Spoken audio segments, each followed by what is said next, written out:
శ్రోత బంధువులారా, మనం రోజు వార్తహరి నీతి శతకం నుండి రోజో పద్యం మనం తెలుసుకుంటున్నాము.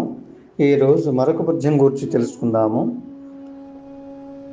కాననమున రణమున సలిలాల నరిపు మధ్యమున, కాననమున రణమున సలిలానలబరిపు మధ్యమున, సలిలానలరిపు మధ్యమున మహాబ్దినగాగ్రస్థానమున మత్తు నిద్రితుం భూనికతో బోర్వపుణ్యములు రక్షించున్,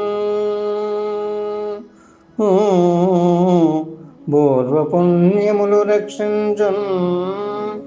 తాత్పర్యము: అడవిలోను, యుద్ధంలోను, నీటి మధ్యలోను, అగ్ని మధ్యలోను, సముద్రంలోను, పర్వతాగ్రంలోను ఒడులు తెలియని వాణ్ణి, నిద్రించేవాణ్ణి పూర్వజన్మ పుణ్యములు వానికి చెరుపు కలగనీయక కాపాడుతాడు.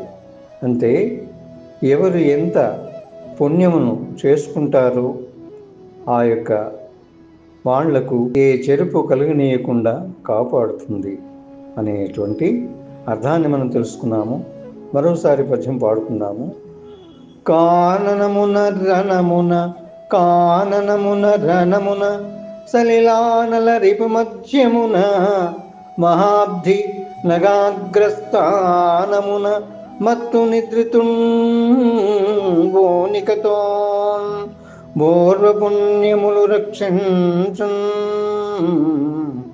బోర్వపుణ్యములు రక్షించున్. ఎంతో చక్కగా పద్యం యొక్క భావాన్ని మనం తెలుసుకున్నాము. తిరిగి మరొక పద్యం ద్వారా కలుసుకున్నాము. స్వస్తి.